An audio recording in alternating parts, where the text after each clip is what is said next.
नमस्कार सभी को, मैं Navneet Gautam classes of physics में आप सभी का स्वागत करता हूं। बीएससी सेकंड सेमेस्टर थर्मोडायनेमिक्स आप पढ़ रहे हैं और इसमें आपकी थर्ड यूनिट स्टार्ट हो चुकी है जिसका नाम था काइनेटिक थ्योरी ऑफ गैसेस। तो मैंने उसके बेसिक कॉन्सेप्ट आपको कुछ कराए थे। एक तो काइनेटिक थ्योरी ऑफ गैसेस ही क्या होता है मैंने आपको पढ़ाया था, और उसके बाद कुछ बेसिक लॉज पढ़ाए थे जो थर्मोडायनेमिक्स के लिए इम्पोर्टेंट हैं, जिनमें Boyle's law, Charles law, Gay Lussac's law है ना, और ग्राहम्स लॉ ऑफ डिफ्यूजन और डोल्टन्स पार्शियल प्रेशर लॉ। ठीक है, ये डोल्टन्स लॉ ऑफ पार्शियल प्रेशर ये सब आपने अच्छे से पढ़ लिए होंगे। आइए आज एक इम्पोर्टेंट डेरिवेशन करेंगे। हेडिंग डालो, प्रेशर एक्सर्टेड बाय गैस। ठीक है जी, कोई गैस है जो किसी बर्तन में भरी है तो उसके द्वारा कितना दाब लगेगा, ठीक है, दीवार पर, बर्तन की दीवार पर, वो आपको निकालना है। तो प्रेशर एक्सर्टेड बाय गैस है ना, यानी गैस के द्वारा लगने वाला दाब। तो देखो एक बर्तन है, मान लो क्यूबिकल है, क्यूब की शेप का है, ठीक है, घनाकार बर्तन है। तो किसकी शेप का है ये? घन की। कोई दिक्कत इसमें आपको नहीं होगी। ठीक है जी, इस तरीके से एक क्यूबिकल क्या है? Vessel, cubical vessel. ठीक है, यानी घनाकार बर्तन या घनाकार पात्र। देखो इसके अंदर एक गैस भरी है और गैस में बहुत सारे मॉलिक्यूल्स हैं। तो मान लो एक मॉलिक्यूल आईवा है। कौन सा मॉलिक्यूल है? आयत, यानी आईवा। जैसे पहला, दूसरा, तीसरा, ऐसी आईवा है ना, फर्स्ट, सेकंड, थर्ड, ऐसी आयत पार्टिकल है, आयत मॉलिक्यूल है ना, आईवा मॉलिक्यूल है। और मान लो ये फेस ए है, इस फेस का नाम मान लो क्या रख लो? ए, और इस फेस का नाम क्या रख लो? बी। ठीक है, ये वाली फेस, ये फेस ए है और ये फेस आपकी बी है। तो ये जो पार्टिकल है मान लो ए की ओर चल रहा है, ठीक है, किसी टाइम इंस्टेंट, और इसकी वेलोसिटी ए की ओर चलते हुए क्या है? vxi। ठीक है, आई पार्टिकल की वेलोसिटी है इसलिए सफिक्स में आई आया, लेकिन vx इस कारण आया क्योंकि x एक्सिस के अलोंग है वेलोसिटी। ठीक है जी। तो इस तरीके से कोई एक गैस है जो एक क्यूबिकल वेसल में भरी है, यानी घनाकार पात्र में, और उसका कोई आईवा मॉलिक्यूल है, आयत मॉलिक्यूल है जो सरफेस ए की ओर चल रहा है। ठीक है, और जिसकी वेलोसिटी कितनी है? vxi। ठीक है जी। तो देखो इसकी वेलोसिटी वैसे कितनी हो जाएगी? वेक्टर v बराबर वेलोसिटी का x component plus y component plus z component, ऐसे तो होता है, पढ़ा होगा आपने। क्या होता है? vxi cap plus vy j cap. इस तरीके का तो जानते हो ना, मैथमेटिकल फिजिक्स में खूब पढ़ा है इस तरीके से, है ना।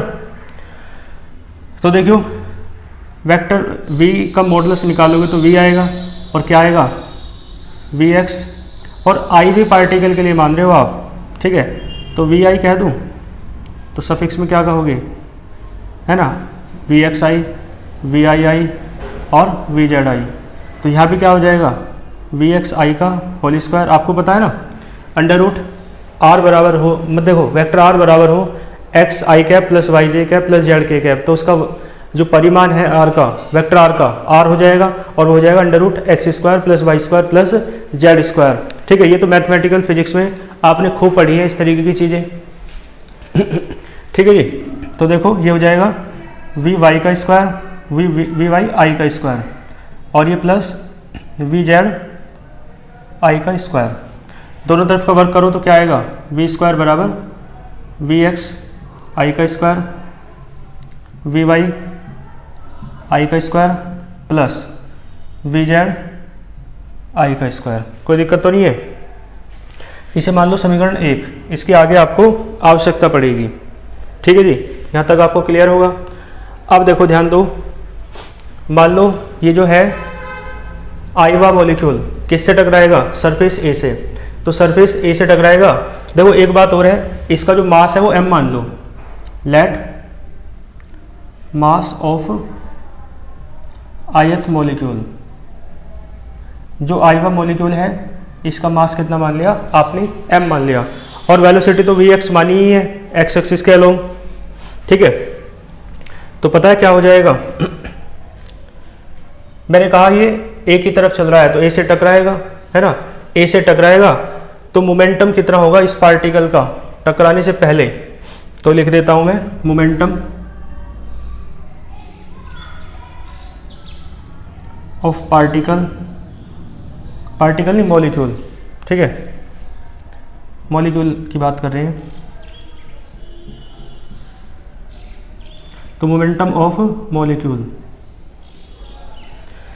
ठीक है, बिफोर कॉलिजन, टकराने से पहले।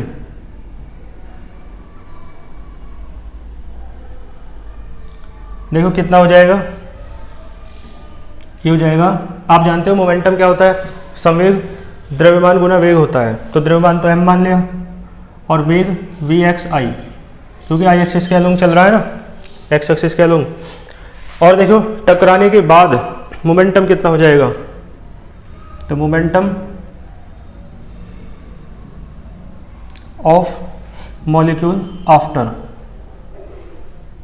कॉलिजन कितना आएगा, देखो टकराने के बाद वेलोसिटी की डायरेक्शन बदल जाएगी, इसलिए क्या आएगा माइनस, ठीक है, तो माइनस का m vxi, कोई दिक्कत तो नहीं है। मोमेंटम में चेंज देख लो, है ना, इसके बाद क्या देख लें, मोमेंटम में चेंज, तो देखो इधर लिख लेते हैं change in momentum,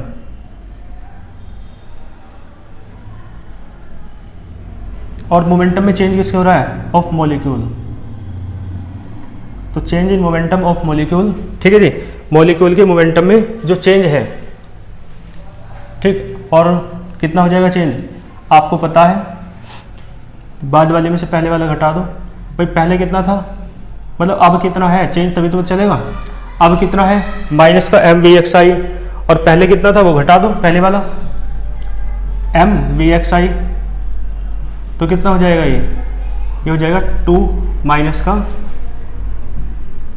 2m vxi, कोई दिक्कत तो नहीं है, माइनस का 2m vxi दिख रहा है वहाँ तक आपको, उधर का थोड़ा रिफ्लेक्शन पड़ रहा है, चलो यहाँ लिख देते हैं,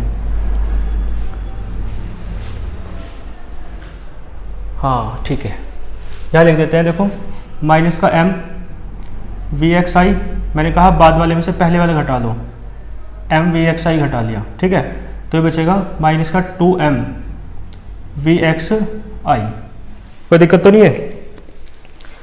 तो देखो मैं इधर से रफ कर देता हूँ,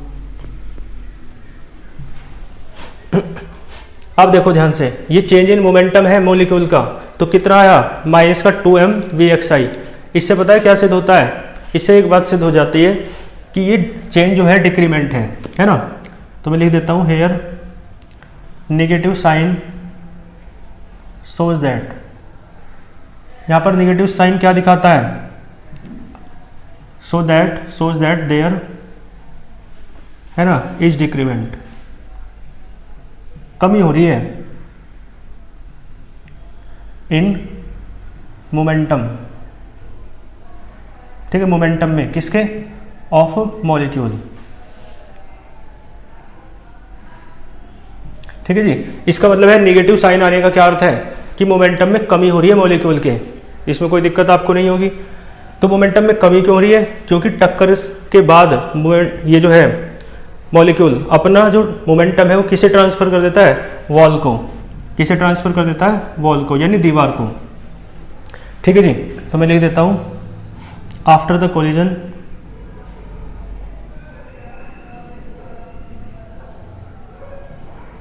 कोलिजन के बाद, है ना, जो ये है मॉलिक्यूल, ये ट्रांसफर कर देता है, ट्रांसफर्स, है ना, क्या ट्रांसफर कर देता है, इट्स मोमेंटम, अपना मोमेंटम किसे, ठीक है, after the collision molecule transfers its momentum to the wall को, दीवार को, ठीक है। तो देखियो जितनी कमी हुई मॉलिक्यूल के मोमेंटम में वो क्यों हुई, क्योंकि वो ट्रांसफर कर दिया गया मोमेंटम वॉल को, इसका मतलब है दीवार के वॉल के मोमेंटम में उतनी ही वृद्धि हो जाएगी, ठीक है। तो देखो then increment then increment of या इन लगा दो, then the increment in momentum, किसके मोमेंटम में वृद्धि हुई है? ऑफ वॉल, दीवार के, जो कि मॉलिक्यूल ने ट्रांसफर किया। और मैंने बताया कितना हो जाएगा भाई, उतना ही जितनी कमी हुई है मॉलिक्यूल के, तो कमी हुई है तो माइनस था और वृद्धि हो रही है तो यहाँ प्लस आ जाएगा। ठीक है भाई, मॉलिक्यूल के मोमेंटम में माइनस मतलब 2mvxi की कमी हुई तो माइनस आया था। ठीक है, दिख रहा है इधर का। और देखो यहाँ पे वृद्धि हो रही है, तो वृद्धि हो रही है तो वहाँ माइनस था, जितनी कमी हुई उतनी यहाँ पे वृद्धि हुई, क्योंकि वो कमी इसी कारण तो हुई क्योंकि वो वॉल को ट्रांसफर कर दिया गया है मोमेंटम। ठीक है, बताओ कोई दिक्कत हो तो, अच्छे से समझ आ रहा होगा आपको। तो ये इंक्रीमेंट है मोमेंटम में वॉल के, है ना। अब देखो एक बार बताओ, एक टक्कर देखो ऐसे जाएगा, टक्कर होगी, टकरा के फिर वापस आएगा, फिर किससे टकराएगा? बी से। तो आप एक बात देख के बताओ भाई, यहाँ से चलना स्टार्ट हुआ, ठीक है, मान लो इसकी जो एज है ना भुजा वो एल है, क्योंकि एज कितनी मान लो एल।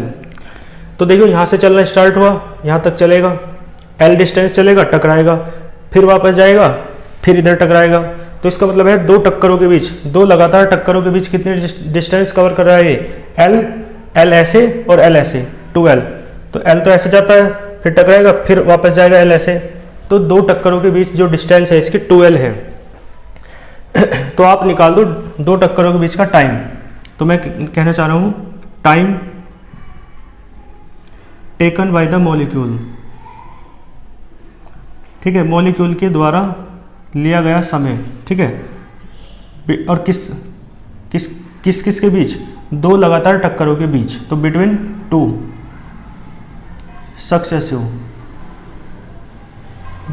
Successive collision. ठीक है जी, time taken by the molecule between two successive collision, दो लगातार टक्करों के बीच लगने वाला समय। तो मान लो टी है, आप जानते हो समय बराबर दूरी बटे चाल, तो टाइम बराबर क्या? Distance upon speed. तो डिस्टेंस तो कितनी है? मैंने कहा एल ऐसे जा रहा है, एल ऐसे जा रहा है, तो 2l। और स्पीड तो एक्स एक्सिस के लूँगा, आपने ले रखी है vxi।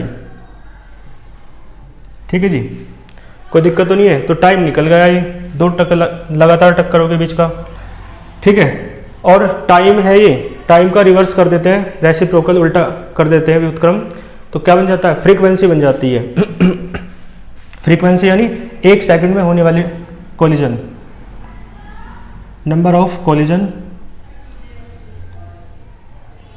ठीक है, नंबर ऑफ कोलिजनों की संख्या किसमें? इन 1 सेकंड, इन 1 सेकंड। ठीक है जी, कोलिजन कितने होंगे 1 सेकंड में? कितने होंगे जी? देखो ध्यान देना, टाइम का रिवर्स हो जाता है क्योंकि फ्रीक्वेंसी बराबर होता है 1 टाइम पीरियड। तो टाइम निकाल दिया तो 1/t हो जाएगा, यानी 1/t का मतलब है, इसे पलट दो बस, कितना हो जाएगा? vxi/2l। ठीक है, ये नंबर ऑफ कोलिजन है एक सेकंड में होने वाले ठीक है टक्करों की संख्या। तो number of collision in 1 second. Clear है? तो नंबर ऑफ कोलिजन यानी टक्करों की संख्या 1 सेकंड में जो हो रही है। अब एक बात सुनो, हमें निकालना है मोमेंटम में चेंज। ठीक है, जो 1 सेकंड में हो रहा है। ठीक है, तो देखो मैं क्या निकालूंगा, एक बात आप पहले समझ लो थोड़ा सा। आप एक बार बताओ, मोमेंटम में जो चेंज हो रहा है वो कितना हो रहा था? 2mvxi, है ना। वॉल का जो इंक्रीमेंट हो रहा है मोमेंटम में वो इतना हो रहा है 2mvxi। तो ये जो हो रहा है ये हो रहा है एक टक्कर में। देखो आफ्टर द कोलिजन कहा था ना, after the collision molecule wall को ट्रांसफर कर देता है इतना मोमेंटम। तो एक टक्कर में मोमेंटम में चेंज कितना हो रहा है? 2mvxi। ठीक है, और टक्कर कितनी हो रही है? तो टक्कर इतनी हो रही है।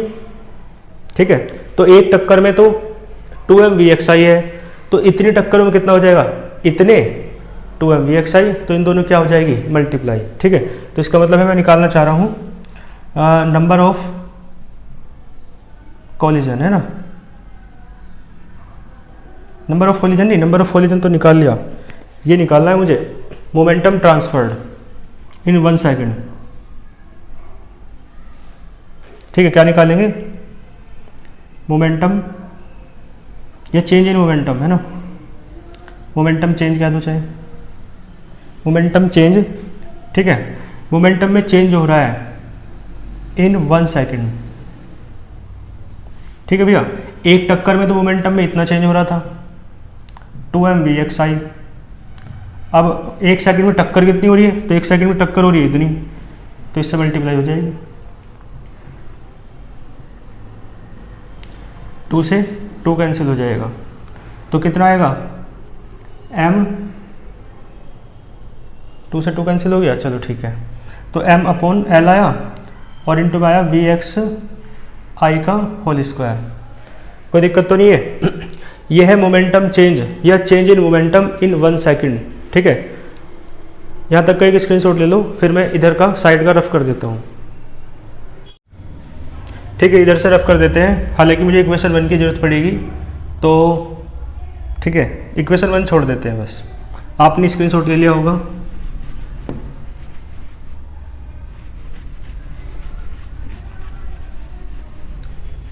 देखो ध्यान दो, इधर भी दिख ही रहा है आपको, ठीक है। ये सब रफ कर देता हूँ।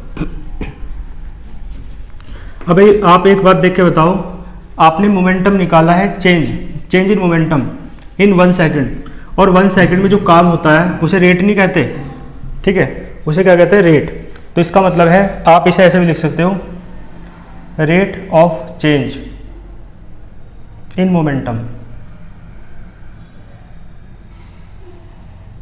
ठीक है जी। Rate of change in momentum भी आप इसे कह सकते हो, ठीक है। क्योंकि देखो रेट ऑफ चेंज ही तो है भाई, 1 सेकंड में जो काम होता है उसे rate of change in momentum ही तो कहते हैं। तो ये rate of change in momentum हुआ m अपॉन l vxi का स्क्वायर, है ना, ठीक है। और आप जानते हो न्यूटन का second law, from Newton second law, यहां से दिखेगा, फ्रॉम न्यूटन सेकंड लॉ, ठीक है जी। न्यूटन का सेकंड नियम आप जानते हो क्या होता है, F बराबर एम ए, लेकिन वो आया कहाँ से था, F बराबर एम ए, वो आया था आपका यहाँ से, dp अपॉन dt जो था ना, वो बराबर था F के, समानुपाती था, प्रोपोर्शनल, लेकिन k बराबर 1 होता है। यानी the rate of change in linear momentum is equal to force, ठीक है। ये था ना, रेखीय संवेग में परिवर्तन की दर बल के लगाए गए बल के बराबर होती है या अनुक्रमानुपाती होती है, ठीक है।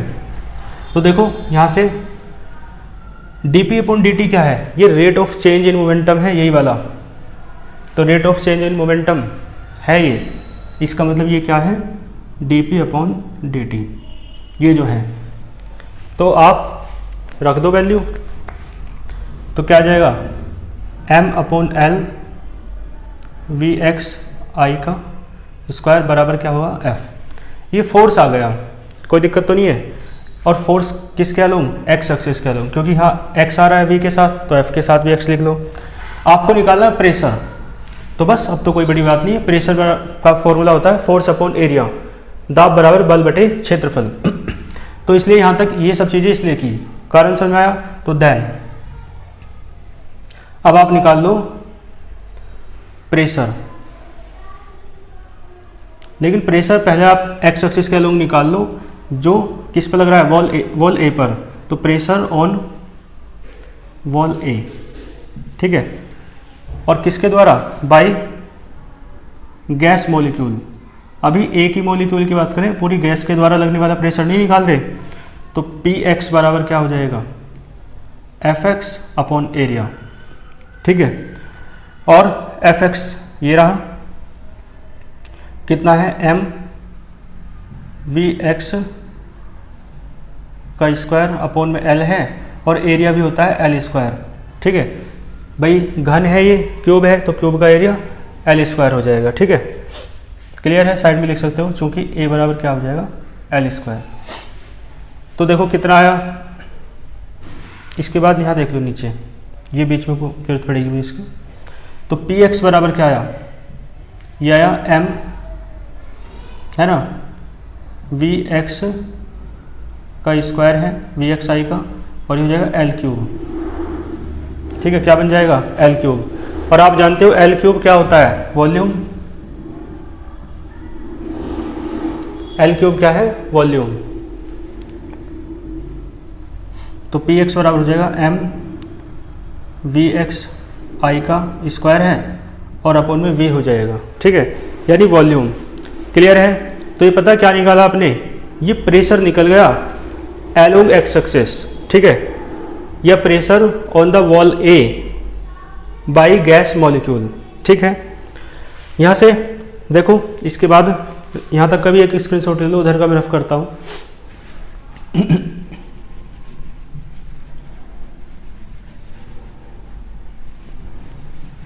देखो इसके बाद ये Vx दिख रहा है ना। आप एक बताओ, काइनेटिक थ्योरी ऑफ गैसेस जानते हो? मैंने पढ़ाया था एक point kinetic theory of gases में कि गैस के अणु समान सभी दिशाओं में समान चाल से गति करते हैं। वेग अलग अलग होता है क्योंकि वेग दिशा पर डिपेंड करता है, वेलोसिटी डायरेक्शन पर डिपेंड करती है। तो वेलोसिटी डिफरेंट है लेकिन स्पीड सेम होती है। तो आप लिखेंगे according to kinetic theory of gases, kinetic theory of gases से बताओ क्या हो जाएगा, क्या होता है। आपको याद है मैंने कहा सभी दिशाओं में वेग समान है, तो वी एक्स वी वाई के बराबर होगा और वी वाई वी जेड के बराबर होगा। और आई क्यों लिखा, क्योंकि आई वे मॉलिक्यूल की स्पीड है ये। तो ये बात जो है ना आप यहाँ पे अप्लाई करो फर्स्ट में, फर्स्ट इम्प्लाइज। तो देखियो वी स्क्वायर बराबर वी एक्स आई का स्क्वायर, देखो V I I V Y I का स्क्वायर, तो वी वाई की जगह वी वाई आई की जगह वी एक्स आई रख दो और वी जेड की जगह भी वही रख दो वी एक्स आई, है ना, स्क्वायर।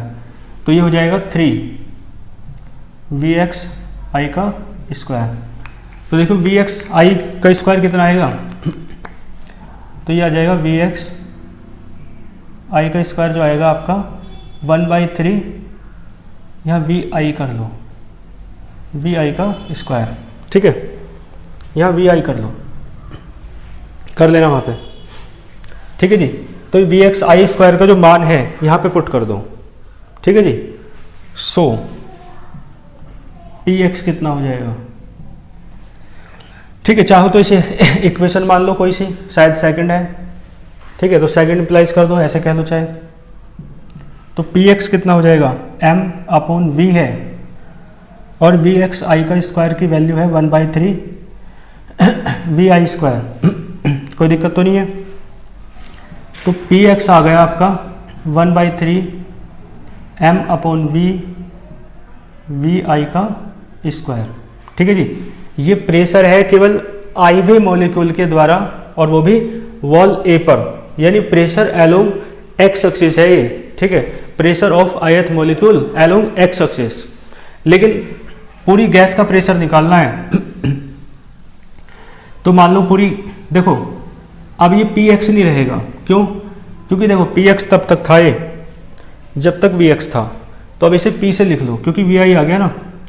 तो इसका मतलब है ये प्रेशर है केवल आई वे मॉलिक्यूल के कारण, ठीक है।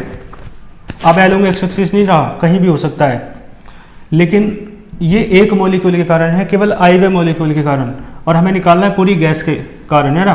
तो आप मान के चलो, मान लो पूरी गैस में कितने मॉलिक्यूल हैं, एन मान लो, तो if N be the molecules in the gas, यदि गैस में कितने मॉलिक्यूल्स हैं, एन है भैया, ठीक है। तो देखो आप खुद बताओ, एक मॉलिक्यूल का प्रेशर तो P है, तो फिर N से मल्टीप्लाई हो जाएगी ना, जो टोटल प्रेशर निकालना हो तो इसका मतलब क्या है, N से मल्टीप्लाई हो जाएगी, ठीक है जी। तो बस N से मल्टीप्लाई कर दो, क्या आएगा भाई, एक मॉलिक्यूल का प्रेशर तो इतना है, तो N मॉलिक्यूल का कितना होगा, N से मल्टीप्लाई, तो हो जाएगा 1/3 M N और आ जाएगा V, और ये वी आई नहीं आएगा, अब जब आई वा मॉलिक्यूल था तो वी आई आया था, इसे करते हैं आप वी स्क्वायर बार, ठीक है, वी स्क्वायर बार, ये ऊपर निशानी से बार बोलते हैं। इसका मतलब है वी स्क्वायर बार क्या है, वी स्क्वायर बार मैं आपको बता दूं, इसे बोलते हैं रूट मीन स्क्वायर स्पीड। ठीक है, रूट मीन स्क्वायर स्पीड बोलते हैं इसे। इसका मतलब है रूट मीन स्क्वायर स्पीड का मतलब है वर्ग माध्य मूल चाल। ठीक है, वर्ग माध्य मूल चाल। क्लियर है? तो प्रेशर का एक डेरिवेशन आपको मिला, यहां तक का एक स्क्रीनशॉट ले लीजिए। ठीक है, तो इधर से रफ कर देता हूं। देखो यहां तक तो आपको समझ में आया। ये प्रेशर का फॉर्मूला आ गया जो गैस के द्वारा प्रेशर अप्लाई हो रहा था। ठीक है, और मैंने बताया वी स्क्वायर बार क्या है, ये है रूट मीन स्क्वायर ऑफ वो रूट मीन स्क्वायर स्पीड। ठीक है, ये वेलोसिटी भी कह सकते हो। रूट मीन स्क्वायर स्पीड किसकी है? गैस मॉलिक्यूल की। तो लिखना चाहो root mean square speed of gas molecule. ठीक है जी। और देखो आप इसे थोड़ा सा आगे भी बढ़ा सकते हो। स्क्रीनशॉट तो ले लिया होगा आपने। देखो इसे आप आगे बढ़ा सकते हो, कैसे? ध्यान दो, total mass of the gas कितना हो जाएगा? देखो गैस के टोटल मास को m मान लो, कैपिटल M। और देखो एक मॉलिक्यूल का मास है m और मॉलिक्यूल से n। ठीक है, तो m की और n की मल्टीप्लाई कर दी जाए। भाई एक मॉलिक्यूल का मास तो कितना है? m, और मॉलिक्यूल है कितने? n। तो m इंटू n जो है ये टोटल मास ना हो जाएगा गैस का। तो गैस का जो टोटल मास है वो हो जाएगा mn बराबर कैपिटल M। तो एक एक्सप्रेशन और बन सकता है। तो यहाँ से P बराबर क्या बनेगा? 1/3 m/v, v स्क्वायर बार, या ऐसे लिखो v बार स्क्वायर। ठीक है, कोई दिक्कत तो नहीं है। और देखो यहाँ से आप निकाल सकते हो रूट मीन स्क्वायर वेलोसिटी या स्पीड भी निकाल सकते हो यहाँ से, है ना। लेकिन चलो एक थोड़ा सा आगे तक और आता है ये डेरिवेशन। कई बार आपसे कहता है कि जो प्रेशर है ना गैस के द्वारा लगने वाला, वो होता है काइनेटिक एनर्जी का 2/3 है ना। तो ऐसे भी देख लो। देखो एक बात सुनो, मास अपॉन वॉल्यूम क्या होता है? डेंसिटी नहीं होता।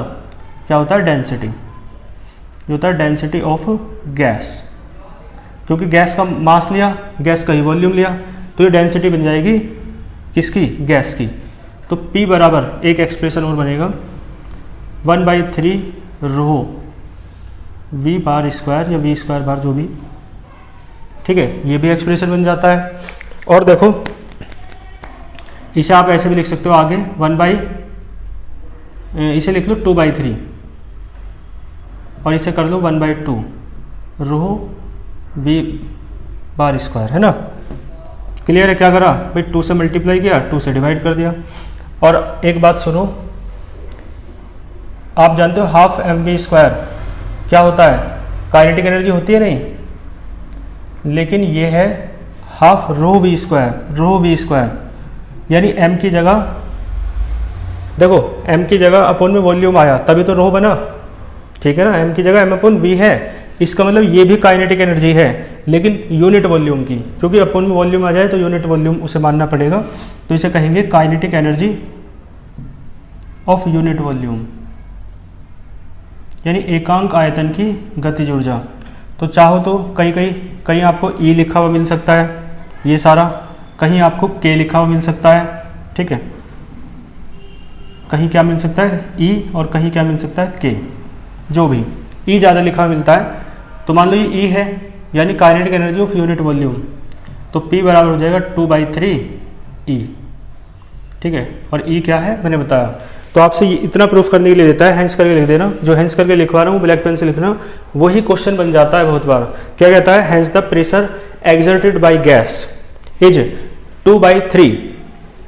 ठीक है, या इज 2/3 ऐसे कह सकता है of the kinetic energy of unit volume, या कई बार तो ऐसे ही कहता है of the kinetic energy of the gas molecule, है ना, या गैस। ठीक है, कर लोगे ना। तो ये डेरिवेशन आपका कंप्लीट हुआ। इसकी हेल्प से आप एक काम और कर सकते हो, रूट मीन स्क्वायर स्पीड निकाल सकते हो। ठीक है, तो देखो बोर्ड निकाल मैं बता देता हूँ।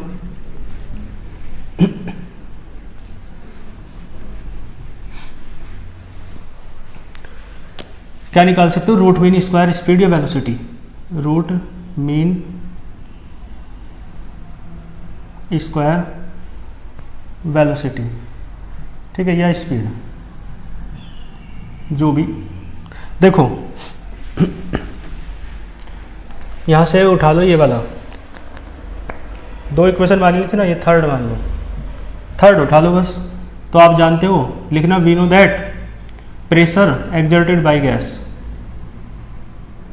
है ना, गैस के द्वारा लगने वाला दाब कितना होता है, P बराबर 1/3 m/v और v स्क्वायर बार, है ना। भाई डेरिवेशन यदि इसका पूरा ही पूछ ले तो यहाँ तक तो करना ही करना है, फिर उसके बाद ये कर देना है। और यदि वैसे ही आपको देखना हो कोई ज़्यादा शॉर्ट में आ जाए तो फिर यहाँ से ही आप कहेंगे डायरेक्ट कि इतना होता है प्रेशर, तो वहाँ से VRMS निकाल देंगे, मतलब रूट मीन स्क्वायर वेलोसिटी। ये v इधर पहुँचा दो तो ये हो जाएगा 3PV बराबर mv स्क्वायर बार, ठीक है। आप जानते हो ideal gas equation for 1 mole gas, PV बराबर क्या होता है RT, तो हो जाएगा 3RT अपॉन m कर दो, ये m जो है इधर आ गया तो v स्क्वायर बार, ठीक है। इसे इधर ले जाओगे स्क्वायर को तो अंडर रूट बन जाएगा 3RT अपॉन m, और इसे लिखते हैं VRMS, ठीक है। क्या लिखते हैं, VRMS।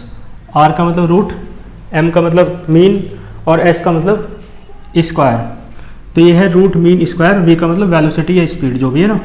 तो ये है रूट मीन स्क्वायर वेलोसिटी या रूट मीन स्क्वायर स्पीड, ठीक है। तो यहाँ तक भी आपसे पूछ सकता है, तो ये भी मैंने आपको करा दिया है।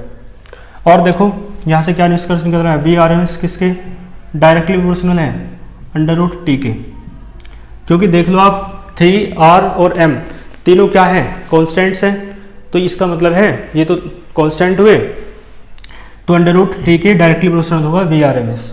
यहाँ से आप चाहो तो एक फॉर्मूला ये बन सकता है, VRMS, ये छोड़ो, है ना, न्यूमेरिकल में जरूरत पड़ेगी तभी करा देंगे, है ना, कोई ज़रूरत नहीं है। मतलब ये बन जाएगा VRMS 1 अपॉन VRMS 2 बराबर हो जाएगा under root T1 upon T2, ऐसे बन सकता है। कैसे बनता है आप जानते हो, ठीक है। तो ये डेरिवेशन आपका कंप्लीट हुआ, यहाँ तक आप बहुत अच्छे से चीज़ों को तैयार कर लेंगे, ठीक है। अच्छे से पढ़ते रहिए, मिलते हैं फिर नेक्स्ट लेक्चर में। All the very best.